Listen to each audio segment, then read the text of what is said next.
Welcome to the influenza webinar series hosted by the Human Vaccines Project. The Human Vaccines Project is a nonprofit public-private partnership with the goal of decoding the human immune system to accelerate the development of vaccines and immunotherapies. In order to make real progress toward the development of a universal influenza vaccine, collaboration among researchers around the world is essential. We hope that this monthly webinar will foster the scientific foundation needed to advance influenza research. This series of webinars will be broadcast on the third Tuesday of each month and posted online. For a copy of today's webinar, please visit the Human Vaccines Project website at www.humanvaccinesproject.org/talks. Following the presentation, we will have time for questions from the audience. Please type your questions into the questions box in the GoTo interface. I will read these questions following the presentation. And now it is my pleasure to introduce Dr. Ali Khan. Dr. Khan is a research assistant professor at the Toyota Technological Institute at Chicago, which is a computer science institute located on the campus of the University of Chicago. His research interests are in computer science and immunology, with a focus on developing new bioinformatics and machine learning methods to study the molecular and cellular systems that control immune function. In addition to his academic research, Dr. Khan has also worked on applied math and computational biology research in industry, including Merck and Genentech, and currently Tempus Labs. Today, Dr. Khan will tell us about connecting single-cell gene expression with B-cell receptor specificity.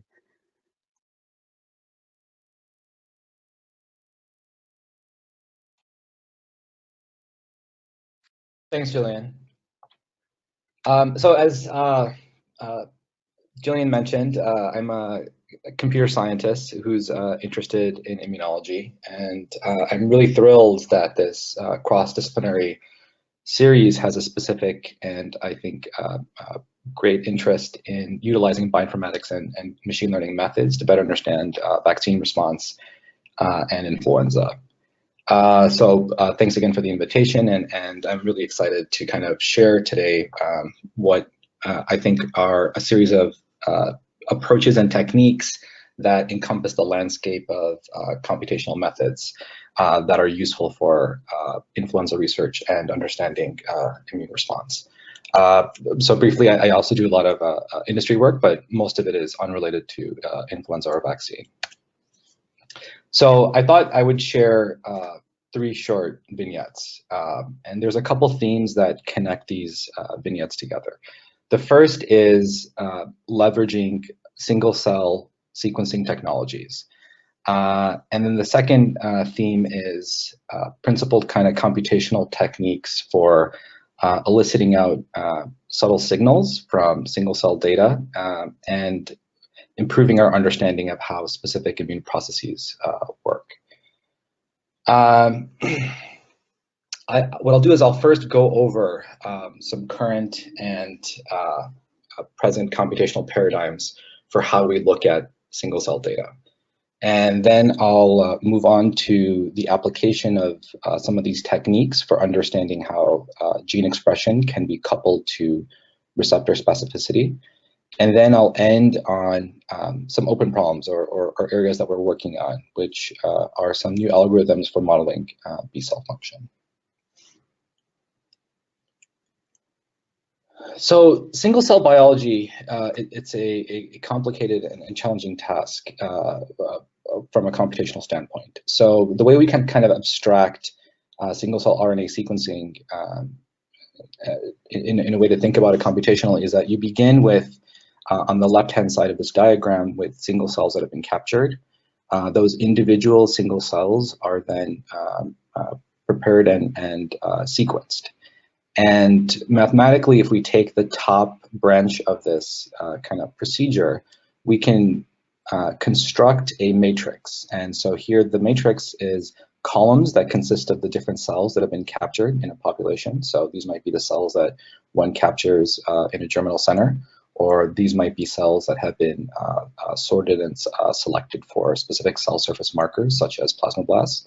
And the rows then are genes that can be, whose expression can be quantified through RNA-seq.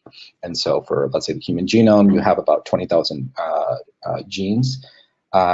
and some subset of those are expressed in various cell types. And so on average, you'll get a few thousand genes that are expressed across a number of cells. With that matrix, there's a few computations one can perform. One of them is to kind of just assess the population structure of the cells you've captured. And there in computer science, there's a long litany and history of visualization techniques. So what we can do is we can take this matrix and project it into, let's say, a two-dimensional space where we can kind of look at how different cell types are clustering. And in areas where we've, in problems where we're interested in trying to understand the heterogeneity within a population, this is really great to kind of visualize and then interrogate what cell types are likely present, what are the transcriptional differences that are driving those clusters apart. Oops. So, oh, sorry.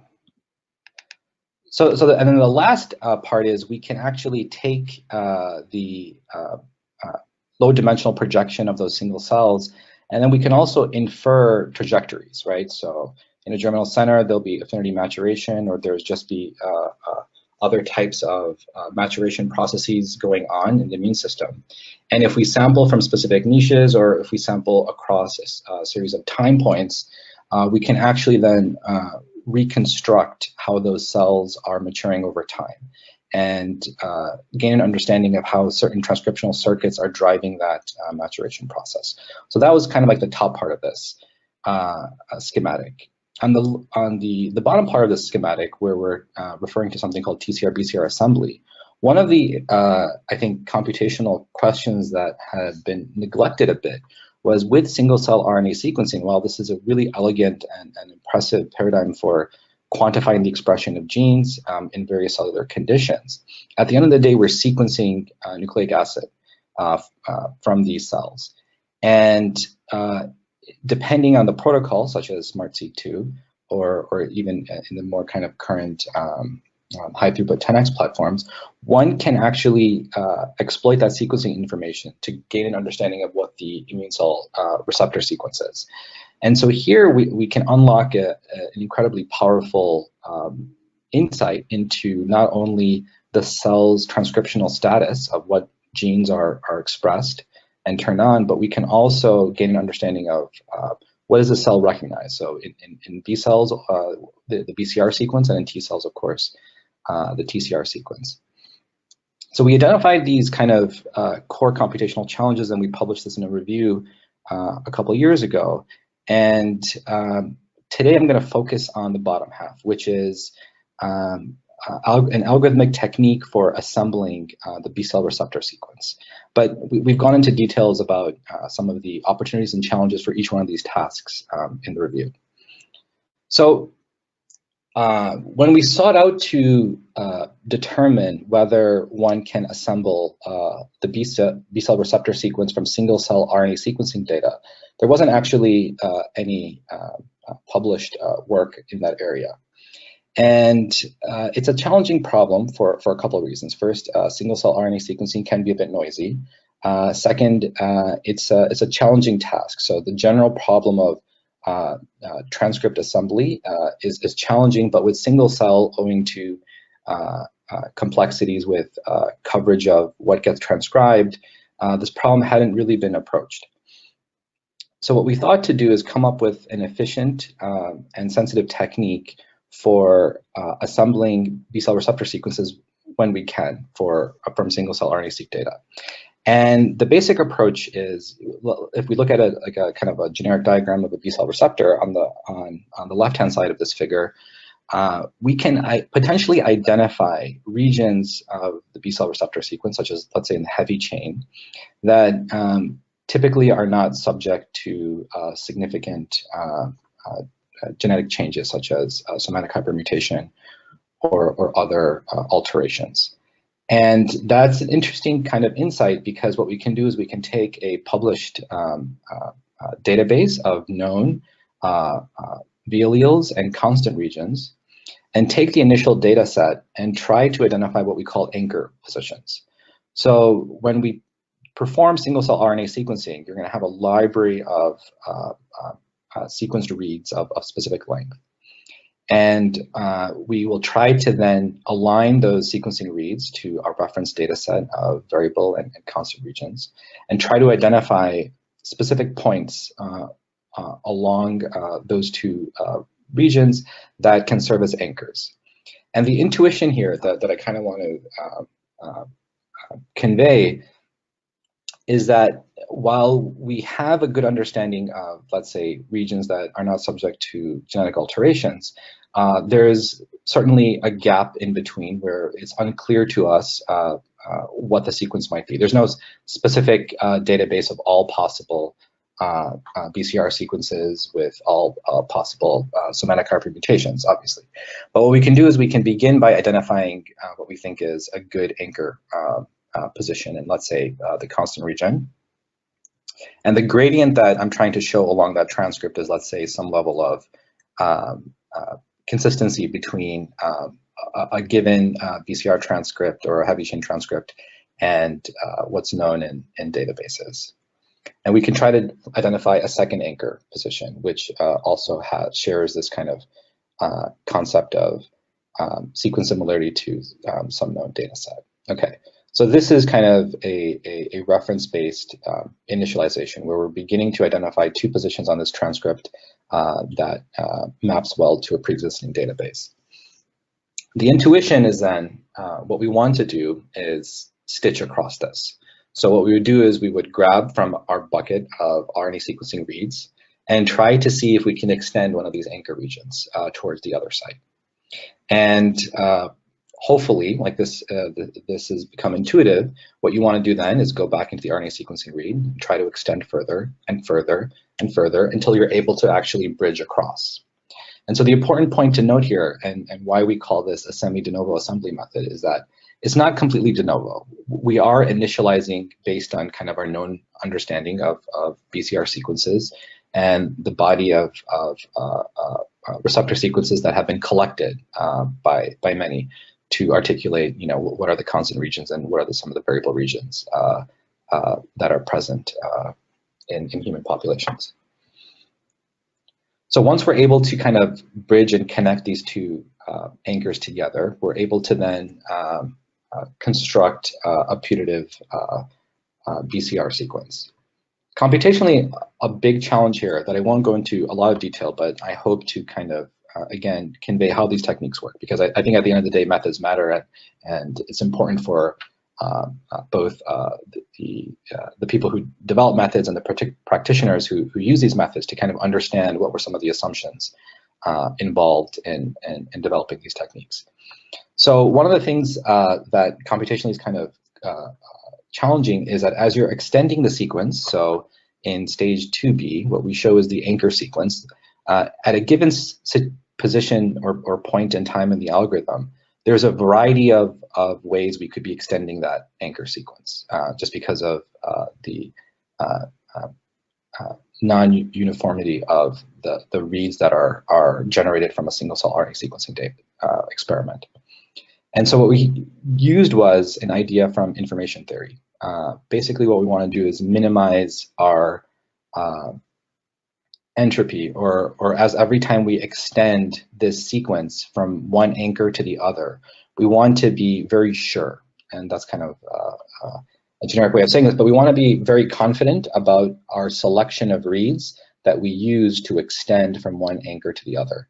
And this term of being very sure is predicated on the idea that we want to find scenarios where there are a large number of reads that support the read that we're intending to choose for extending an anchor, and at the same time, there isn't a lot of noise associated with it. So it's a very clear signal. So what we're showing in kind of that blue geometric shape is our selection of that read at the bottom over there that has evidence of at least 20 other reads that are identical, and any kind of spurious noise is actually quite small relative to the more abundant read.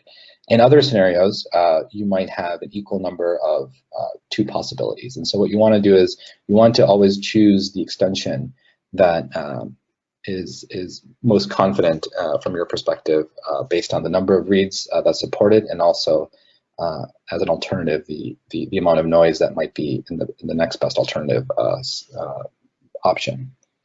The thing to also, I think, appreciate is that this is a fairly simple and straightforward idea in computer science, where this is a greedy algorithm. So every time we make a choice, we're choosing the best possible local option. So there are two things that we have to kind of consider. One is that it's not guaranteed to always find the optimal answer, which means that sometimes we're not able to stitch across the two anchor sequences. And that's due to some of the issues with it being a greedy algorithm. However, we found empirically and in practice that for the vast majority of time, we are indeed able to assemble a BCR transcript.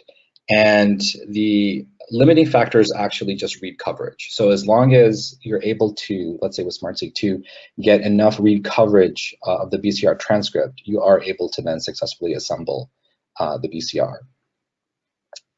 In order to kind of demonstrate the quality of this assembly, we compared it to a current state-of-the-art de novo assembly program called Trinity that was developed at the Broad. And what we found is that there was a 12% improvement over the Trinity method. So an example is in the single cell experiment that we did in collaboration with Patrick Wilson's lab at the University of Chicago, where we have a single cell, and when we looked at the assembled sequence, which is that second to bottom gray line, we found that we were able to successfully reconstruct the variable region, including CDR1, CDR2, and CDR3. However, when we used a fully de novo method that does not use kind of some of the known biology, it falls short of assembling the entire sequence, and specifically neglects to assemble the CDR3 region. The way we were able to kind of validate this is that Patrick's lab was able to then perform Sanger sequencing on the DNA, and we were able to then use that as a gold standard for confirming how accurate our assembly method is. And we found that we had strikingly less error than typical off-the-shelf tools such as Trinity. And so over time, because this was the first method for BCR assembly, other authors have also put forward their own BCR assembly techniques. And the good news is that we're actually quite good at assembling this. And so overall, this was quite, in our mind, an important advancement and proof of concept that sometimes simple methods work very well, and you know, it can unlock specific and important insights from immune single-cell sequencing. At the same time, this method gained a little bit more, as it started to gain a little bit more traction in collaboration with Stephen Quake's lab, Derek Crute was able to use our same approach and actually adopt it so that it also assembles TCR sequences. So if you have single-cell TCR sequencing, this technique will also assemble single-cell T-cell sequencing. This method will also assemble TCR sequences. And so the tool is available. It's open source, and it can be easily downloaded and used. So the key points for this were we can now access BCR and TCR information from single cell RNA sequencing data. And I think in this next part, which I hope to persuade you and demonstrate, we're poised to now connect this receptor information to specific transcriptional signatures.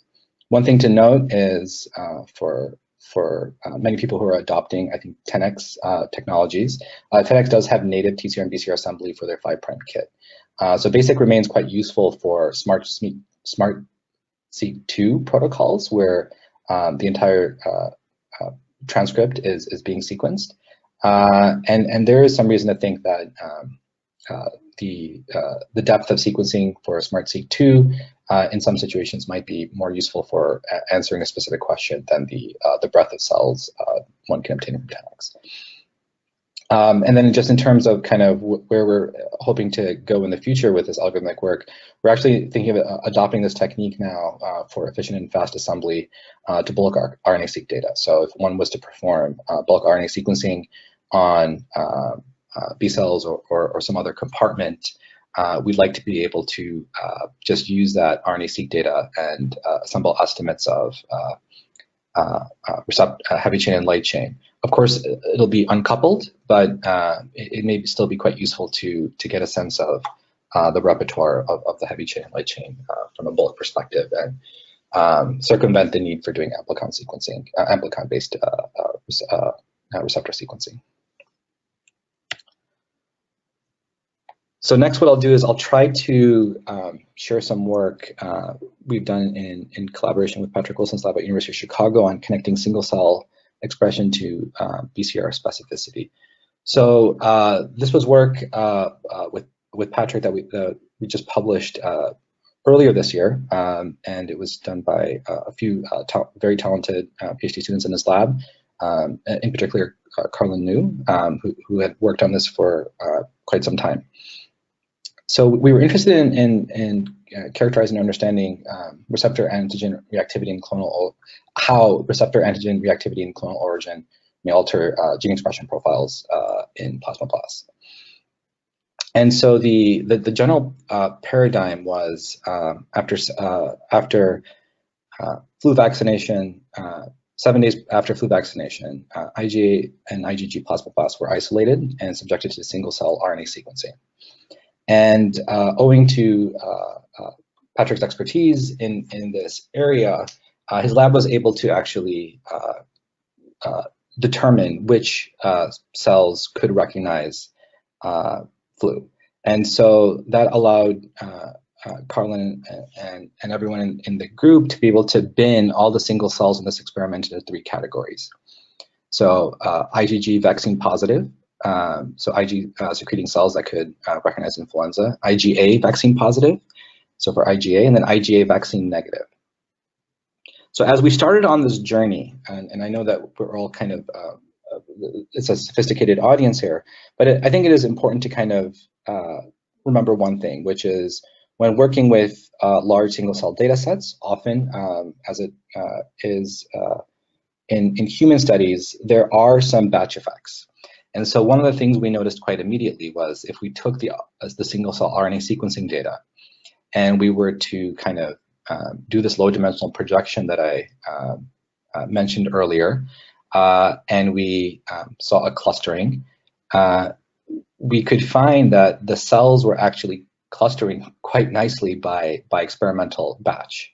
And so in the upper left-hand corner is the initial data set, and PW refers to, let's say, experimental batch.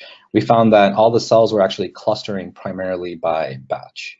And the upper right-hand corner is a different experimental designation. But the primary thing that I'd like to draw everyone's attention to is the graph on the upper left-hand side, where the clustering is very clearly delineated by experimental batch. So one of the first things we actually needed to do was do batch correction. And so after batch normalization, where we're using a linear method to adjust for the expression so that it no longer is associated with the experimental batch, we felt a lot more confident and comfortable proceeding with the analysis. And so after batch normalization, you see the transformation that occurs in the bottom left-hand corner, which will show that all the different experimental batches are intermixed. And specifically, as you may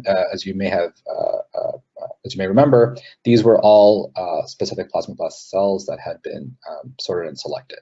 So this population, so the same population was selected from each of the individuals that comprise across these batches.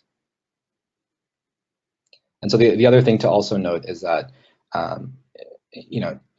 making sure to also do careful experimental design. So if you are going to utilize different batches, it's often useful to include samples across 2 batches to help facilitate normalization, which is what occurred in this case.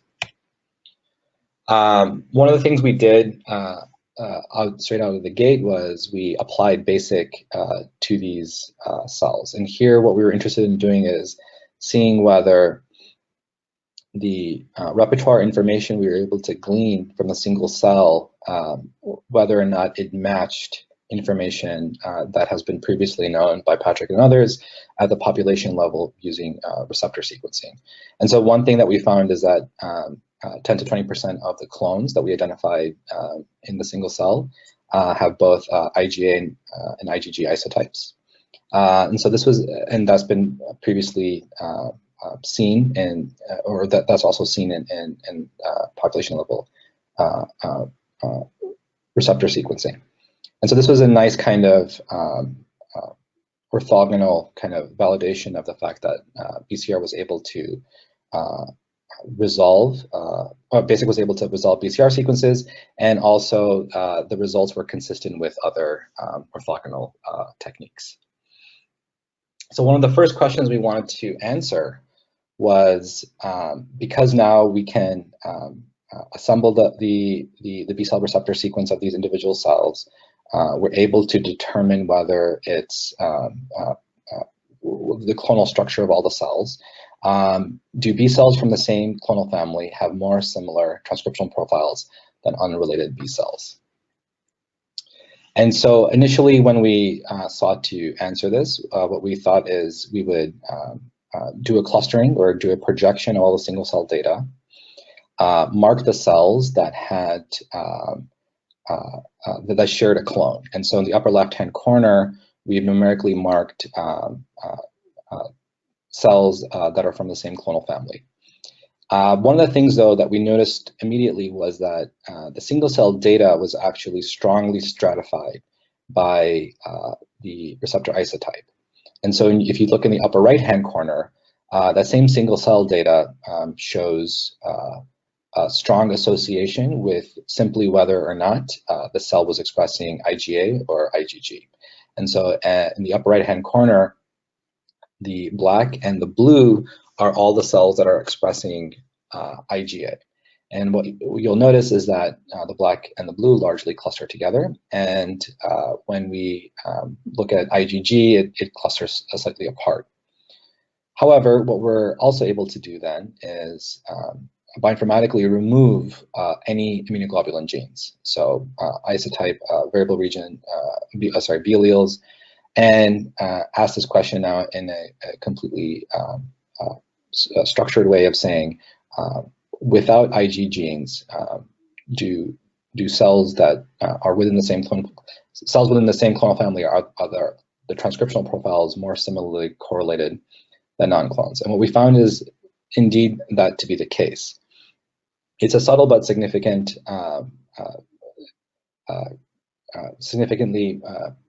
important point where cells within the same clonal family are more correlated than non-clonal cells.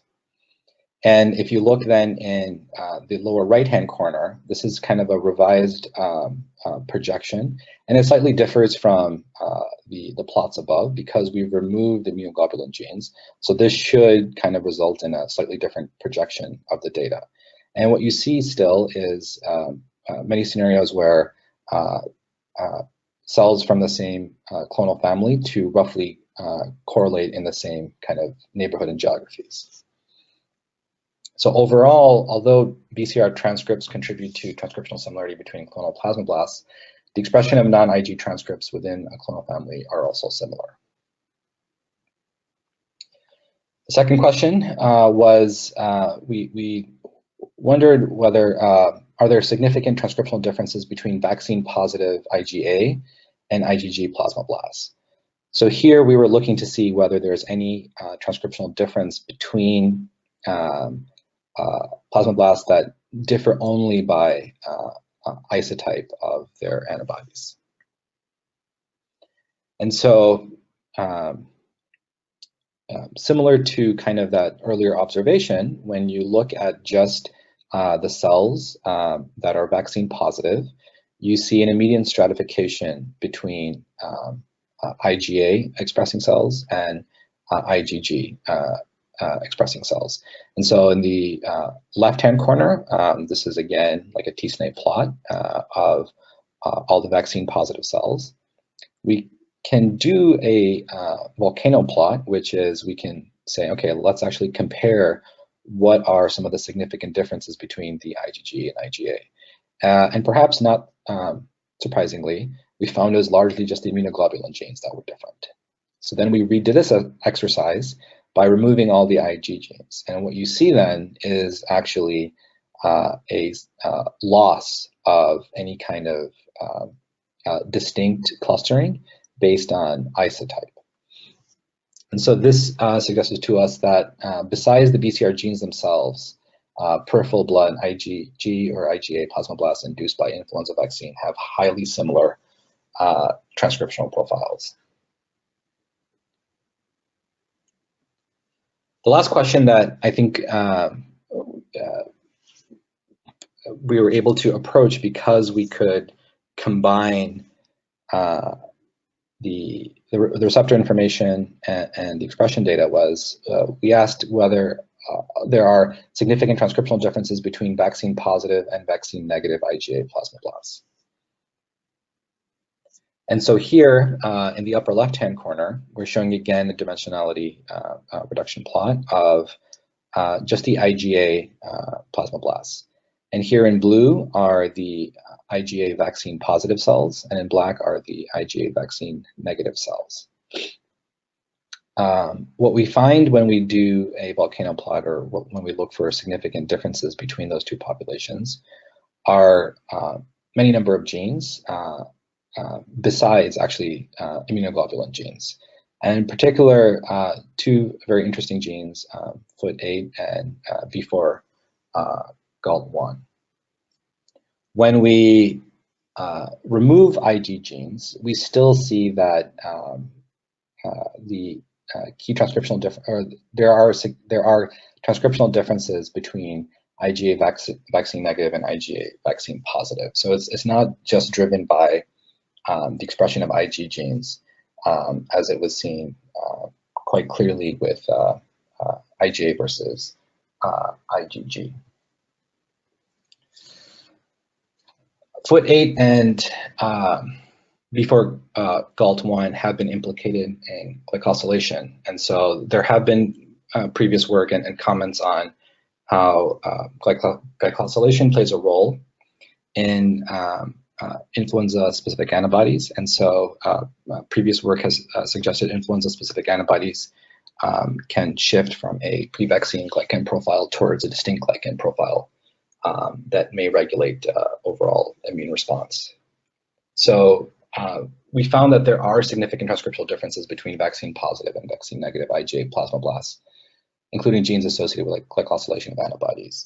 However, whether this differential expression of glycosylation associated genes are related to the generation of plasmablasts or perhaps conversion of memory cells to plasmablasts, it's uncertain. But the expression, their differential expression, seems to be regulated in an antigen-specific manner.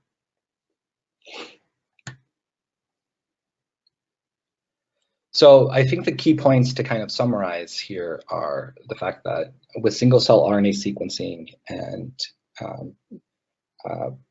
key computational approaches, you're able to actually take a multimodal view of immune cells in an important context, such as post-vaccination. You can use a single-cell data to look at the heterogeneity of the cellular population. You can use the sequencing information from those single cells to obtain a view about the clonal structure of those B cells. And you can actually integrate that then together to identify important patterns and couplings and associations between receptor specificity and gene expression. And so to the best of my knowledge, this is perhaps the first work to kind of integratively develop these techniques and apply it to the specific paradigm. And we're excited to see further in future applications of this integrative approach. So what I thought I would then kind of bring to front are new algorithmic techniques that we're interested in developing and utilizing for studying B cell function. So I thought I would break this into kind of two parts. First is in understanding, I think there's a distinct and key computational opportunity and challenge in understanding how gene expression changes over time in these immunological processes. And I thought I would also then talk a little bit about some of the questions that we're interested in as it relates to how to think about the space of these receptor sequences. So in regard to the first point about understanding gene expression over time, there's some collaborative work we've been doing with Harinder Singh, who's now at the University of Pittsburgh. And so what we've been interested in is using our computational techniques for analyzing single cell data, assembling the receptor sequence, for understanding how B cells behave, let's say, during class switch recombination or affinity maturation. So here's a quick schematic of some data that it's unpublished, but it's stuff that we're working on in collaboration with Harinder's group, where we can see across a population of cells going from IgM to IgG, the expression decrease of IgM and the increase of the switched isotype. And then we can try to find patterns that are associated with this transition. And so some key computational challenges that still remain to be solved that we're working on includes identifying other patterns in a principled way. So certainly, as one would expect, AID starts increasing as you get closer to completing isotype switching or class switch. And interestingly, it decreases once that's accomplished. But we like to find other transcriptional programs associated with these processes in different ways. In experiments that, of course, involve multiple time points, multiple batches, this can be quite complex. And so developing new techniques to kind of study this more precisely are going to be very important. So I would propose that one open problem for the field is still coming up with effective techniques for integrating multiple data sets to resolve temporal changes with gene expression. And I think what will be very exciting is kind of approaching for the first time our ability to track expressional changes during very important B cell processes such as affinity maturation. The second kind of area that I wanted to touch base on that I think might be very interesting for the community to think about in terms of advances in computation include works in understanding the structural basis and interaction of the antibodies. So some of you may be familiar with, of course, some landmark work that was presented at an annual meeting called the Critical Assessment of Techniques for Protein Structure Prediction. So this was actually machine learning work that was performed by a group at Google called DeepMind. And what they showed here, really remarkably, is in blue, their predicted structure of a protein that they predicted from the primary amino acid sequence. And in green was the actual resolved structure of the protein, as let's say through crystallography.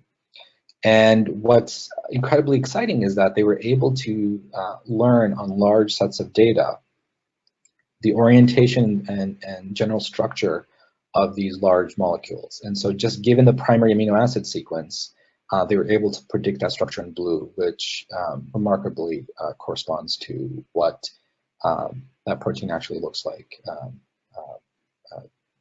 in a cell. So with colleagues at the Technological Institute, we've been also interested in studying protein structure and molecular interactions. And so in the last year, we've been working on techniques to model protein-protein interactions. And I'm starting here because this will lead to, so I guess spoiler alert, this will lead to the question that we're particularly interested in, which is how do we start modeling antibody interaction with antigens? So if you have sequences that recognize just the stalk region of influenza or the head, we'd like to be able to know what sequence properties and what kind of techniques are there for now representing and modeling sequences that discriminatively are associated with different parts of the virus, and or even more simply, whether or not they are likely to interact with flu.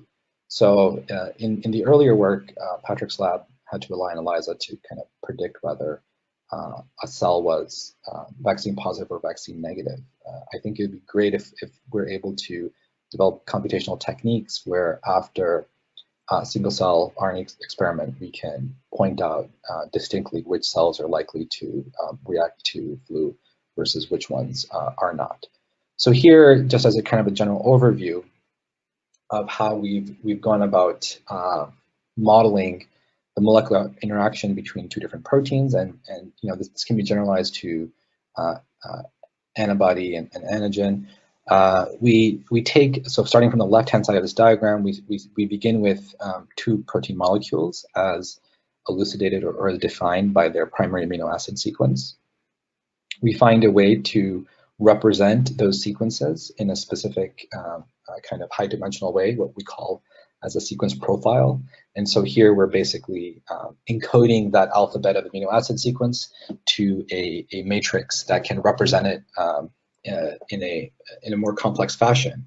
And we take those matrices, we use neural networks, a specific kind of kind of neural operations called convolutional neural networks, to combine that and integrate information about that sequence in a variety of different ways. And we take that integrative then representation of those sequences, and we learn a model to help identify whether or not those two sequences will interact. And what we found is that this actually works well. So we trained and tested this on a large number of protein-protein interactions. And so we're actually quite excited and hopeful to begin approaching this question now for flu and other immunologically relevant problems.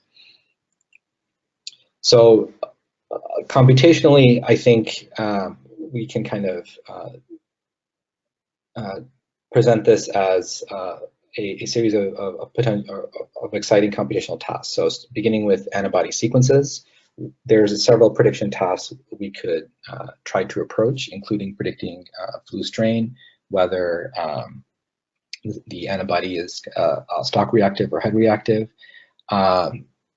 More recent computational work has resulted in the ability to actually go backwards and try to learn what parts of the antibodies, or even what parts of the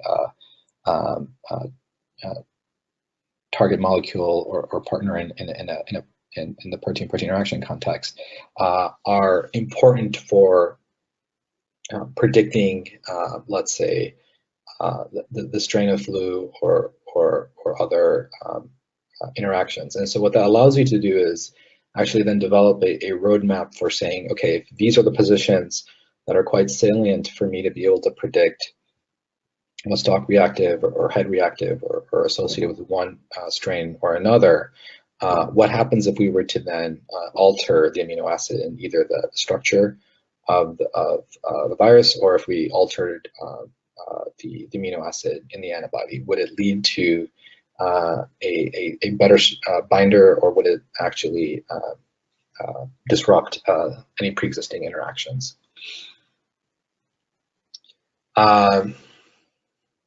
So overall, when it comes to computational biology and machine learning, I think this is an incredibly exciting time. I think novel computational and machine learning methods are really needed to advance our understanding of vaccine response in influenza. And I think this is a really exciting time for computer scientists, but also for the broader interdisciplinary community, single-cell technologies, large data sets, and machine learning. I think it represents an important confluence of different capabilities that really promise us to unlock new immunological insights. So I'd like to kind of end there and thank some students who have worked with me at Toyota Technological Institute, Chunming Tang. He did a lot of the wonderful early work in modeling single-cell data and low-dimensional representation, some of the algorithmic work that went behind BASIC. He's going to be moving to Amazon, so we're losing a really good computational immunologist. If there's students or trainees or postdocs who are interested in working at this intersection, I'd love to chat. And of course, collaboration with Patrick has been really special. As a computer scientist, it's been fantastic working with him, given shared interests. Part of the work that I presented involving connecting BCR specificity with single cell expression and clonality, that was done also in collaboration with Sarah Kobe's lab at University of Chicago. So yeah, I'm happy to take any questions and go over any of the earlier points. I should also apologize, I'm kind of remote right now, so if there was stuff that I need to repeat or show again, I'm happy to do that as well. Thanks. Thank you, Dr. Khan. That was really interesting. At this point, if you'd like to ask a question, please just type it into your question box and I'll read it aloud. And Ali, while we're waiting for people to type in questions, I was wondering if you could elaborate a little bit more on the protein-protein interaction modeling for predicting flu strain. I just thought that sounded really interesting and would like to hear a little bit more about it.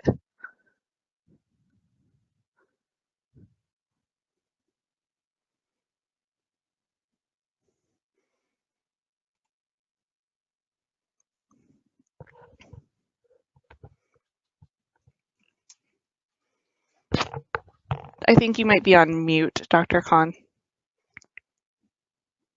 Can you hear me? Yeah, there you go. Thanks. Yeah, thanks for the question. So this work began actually with us thinking about given two sets of sequence information. So in this case, antibodies and let's say sequences known to be associated with certain strains versus others. How do we actually represent these sequences in a machine learning paradigm? And there was some work actually that we began playing around with from David Baker's group, where they were looking at small, not antibodies, but small peptide inhibitors of different flu strains. And some of those peptides differentially bound to different strains of influenza. And so we were interested in seeing if we could model that high throughput data by taking the sequence information and finding ways of predicting whether or not those peptides would interact with a given flu strain. So the computational part, I think we have a good idea, or I won't say handle until we're able to kind of empirically prove it. But the next part is now actually mining through public data sets with collaborators, getting these types of antibody and strain associated information, and seeing whether or not we can find highly accurate classification results. Got it. Thank you. And it looks like at this point there are no other questions. Sometimes those come through late, so I'll be happy to email you them if there are any that come in later. And I just want to thank you again.